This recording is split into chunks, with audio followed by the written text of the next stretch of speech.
What up, Bugles? I want to welcome you to this video. In Brightest Day, in Blackest Night, I will gladly talk about new Green Lantern book. Posers, behold, Green Lantern Corps by Peter J. Tomasi and Patrick Gleason Omnibus, Volume 2. Cover price is 150 USD and it has 1,384 pages. Omnibus collects second half of Thomas's GLC run, his Emerald Warriors miniseries, tie-in miniseries to Blackest Night event, and first 20 issues of new 52 GLC series. Let's look at the cover. We have here all main and most memorable members of Corps in cool flying pose with Green Lantern Corps logo behind them. Truly beautiful and iconic cover. In back cover, we have big bold sign, the Green Lantern Corps will never die. Some above stories, a list of issues and talents who work on them underneath that, and of course, another fantastic badass art of Corps members. In spine, we see Guy Gardner's hand with ring on it, and his design is identical as the spine design of Omnibus Volume 1, and honestly, I'm glad for it. Books just looks great together on the shelf. Look at yourself. Boards have widescreen art with action scene with Green Lantern Corps and Sinister Corps stands against each other. Unfortunately, art is break by spine design, which is identical with a spine on Dust's jacket. Honestly, I don't understand why DC done this. It's not a deal breaker for me, but I think boards would look better without that spine breaker. When we open the book, we have here opening page with name and logo of title. Next, this credit page with names of all talent who work on stories in this book and with awesome Kyle Rayner art. And after that, we have here several table of content pages with every information about specific chapters and also with numbers of pages where we can find them. And next, our stories itself. First book ends with prologue Green Lantern Corps chapters to big event Blackest Night. So this volume starts with GLC tie-in Blackest Night miniseries. Not gonna lie, I was a little bit bummed when I found out main event isn't part of this book, but when I actually read this mini, it doesn't bother me at all. Blackest Night tie-ins are super good and fun to read, make perfect sense even without whole main event, and last chapter of it and Brightest Day epilogue chapter was more than enough to enjoy this story. Plus, thanks to it, DC evade double dipping with Green Lantern by Geoff Johns Omnibus Volume 2, where you can find whole main Blackest Night event.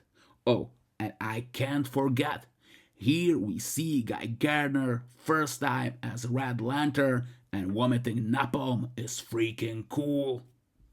After that, we get Emerald Warriors miniseries, which is focused on Green Lantern Corps members Guy Gardner, Kilowog, and Arisia, which are sent to explore threats in unknown sectors of the galaxy, and we, as the readers, will find out some consequences of Gardner's Red Lantern affair, and even reveal some surprising secrets. Also, this arc directly leads to the next part of book, which is Fantastic War of Green Lanterns. Interesting is, we again didn't get a whole event, but book collects everything from chapter 3, which actually makes sense. Thanks to that, we experience whole war exactly as Guy Gardner experienced it. And this is unique take and I really enjoy it. Maybe like this was truly a bold decision, but I am happy DC done it this way, and it is a unique way of reading this event. In this story, we follow all our lanterns as they stand up against mind-controlled Green Lantern Corps, and man, it is a hell of a fun.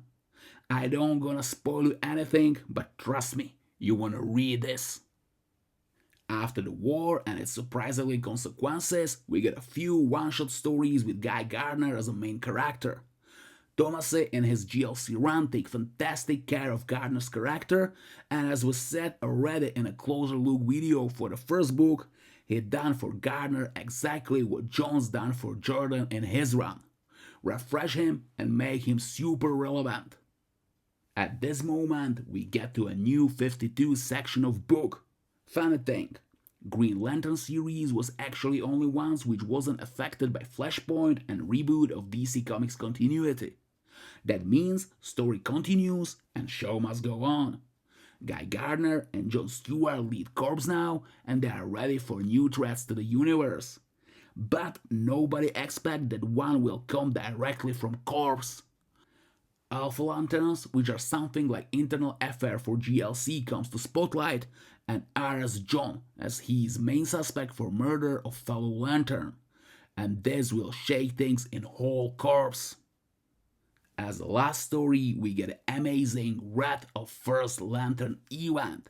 This is one hell of a story, and we met First Lantern Waltham, who have his hands or finger in creating of multiverse and even have ties with Crime Syndicate from R2. And you know what? I'm gonna shut up now. Red of First Lantern is freaking great read, and even we don't have every chapter of it here, we have everything essential for Corps, and you should read it yourself. It is so good. After stories, we get more than 40 pages of extras.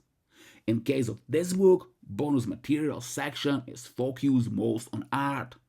So we have here classically a lot of variant covers and rich portion of character design and sketches. But if I should be honest, extras aren't only about art, and we get here also some scripts which I really like. And that's all. Green Lantern Corps by Peter J. Tomasi and Patrick Gleason Omnibus Volume 2 is just must-have for every fan of Green Lantern. If you own John's Run and first volume of Green Lantern Corps by Tomasi already, with this book you have the whole greatest Green Lantern era finally collected. If Green Lantern Corps by Peter J. Tomasi and Patrick Gleason Omnibus Volume 2 catch your attention, you can order your own copy in our eShop, comicbook.com. Your friendly neighborhood comic book shop in Europe.